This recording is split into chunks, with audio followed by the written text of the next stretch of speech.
പെട്ടെന്നാണ് എനിക്കൊരു ബോധം വന്നത്, വീഡിയോ എടുത്താലോ എന്ന്. ഞാൻ നല്ല മീൻ കറി ഉണ്ടാക്കിക്കൊണ്ട് നിൽക്കുകയാണ്, അതായത് മുളക് കറി. എന്നാൽ കഴിയുന്ന വിധം ഞാനിവിടെ ഉണ്ടാക്കുന്ന പോലെ ഉണ്ടാക്കുമായിരുന്നു. ഇഷ്ടമാണ് കേട്ടോ. അപ്പോൾ ഈ മീനിൻ്റെ പേര് ഇത് വറ്റ കേട്ടോ, വറ്റ. ഓക്കെ, ഞാൻ ഫസ്റ്റ് ടൈമാണ് വറ്റ കുക്ക് ചെയ്യുന്നത്. സത്യസന്ധമായിട്ട് പറഞ്ഞാൽ എനിക്ക് ആ മീൻ അത്രയ്ക്ക് ഇഷ്ടപ്പെട്ടില്ല. കറി ഉണ്ടാക്കി കഴിച്ച് കഴിഞ്ഞപ്പോൾ ആ മീൻ എനിക്ക് അത്ര ഇഷ്ടപ്പെട്ടില്ല, എന്താണോ എന്തോ. പക്ഷേ കറി നല്ലതായിരുന്നു കേട്ടോ, ചാറൊക്കെ നല്ലതാണ്. ലാസ്റ്റ് 2 പീസ് വറ്റ വന്നപ്പോൾ ഞാൻ അതിനെടുത്ത് മാറ്റി വെച്ചു. എന്തിനാന്ന് വെച്ചാൽ ഞാൻ കുറച്ച് നാളായിട്ട് എൻ്റെ ഫീഡിൽ ഇങ്ങനെ നമ്മുടെ വൈറലായിട്ടുള്ള മറ്റേ മത്തിയുടെ സാധനമില്ലേ, അത് കിടന്ന് കറങ്ങുക.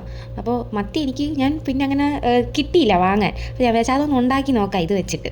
അങ്ങനെ ഞാൻ പാൻ എടുത്ത് വെച്ച് അതിൽ കേട്ടിട്ടുള്ള പോലെ പാനിൽ ചൂടാക്കുന്നതിന് മുന്നേ എണ്ണ ഒഴിച്ച് മുളക് പൊടി മഞ്ഞൾപ്പൊടി അതൊക്കെ ഇട്ട് മിക്സ് ചെയ്ത് അങ്ങനെ ചെറുതായിട്ട് റെസിപ്പി പോലെയൊക്കെ സെറ്റ് ചെയ്ത് വീഡിയോ എടുക്കാമെന്ന് വിചാരിച്ചപ്പോൾ പെട്ടെന്ന് എനിക്കെന്തോ മടി വന്നു. കാരണം ഞാൻ പറഞ്ഞിട്ടുണ്ട്, ഞാൻ സ്റ്റാൻഡ് ഇതുവരെ വാങ്ങിയിട്ടില്ല. അപ്പോൾ ഒരു കൈ സ്പൂൺ, പിന്നെ അതിൻ്റെ കൂടെ മറ്റേ വുഡൻ സ്പാച്ചിലൊന്നും കണ്ടില്ല. സോ ഞാൻ സ്പൂൺ ഇട്ടാണ് മിക്സ് ചെയ്തത്. എല്ലാം കൂടെ എനിക്ക് എവിടെയോ ഒരു നെഗറ്റീവ് വൈബ് ഭയങ്കരമായിട്ട് അടിച്ചു. സോ ഞാൻ വീഡിയോ കണ്ടിന്യൂസ് എടുത്തില്ല. അതായത് ജസ്റ്റ് അത്ര നേരത്തെ ഒന്ന് ചൂടാവുന്ന ആ ഒരു ഇതിൽ ഇഞ്ചി വെളുത്തുള്ളി പേസ്റ്റ് ഇട്ട് കൊടുത്ത് എനിക്ക് തോന്നുന്നു ഞാൻ അവിടെ നിർത്തി. ഞാൻ അതിൽ കൂടുതൽ എടുത്തില്ല, എനിക്കെന്തോ ഒരു മടുപ്പ് ഫീൽ ചെയ്തു. ലാസ്റ്റ് സാധനം ഉണ്ടാക്കി ഞാൻ കുറച്ചധികം ഉള്ളിയൊക്കെ ഇട്ടിട്ടുണ്ടായിരുന്നു. ഉള്ളിയുടെ അളവ് കുറച്ച് കൂടുതൽ ഇട്ടിട്ടുണ്ടായിരുന്നു.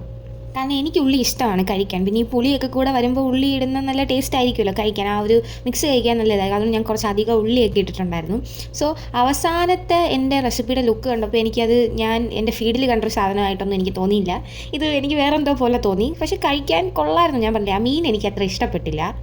മീൻ ഇഷ്ടപ്പെടാത്തതിൻ്റെ ഒരു പ്രശ്നമേ ഉള്ളൂ. എന്തായാലും ഞാൻ തളരില്ല. മത്തിയിൽ ഞാനിത് ഉറപ്പായിട്ടും ട്രൈ ചെയ്ത് നോക്കും. അപ്പോൾ ബൈ.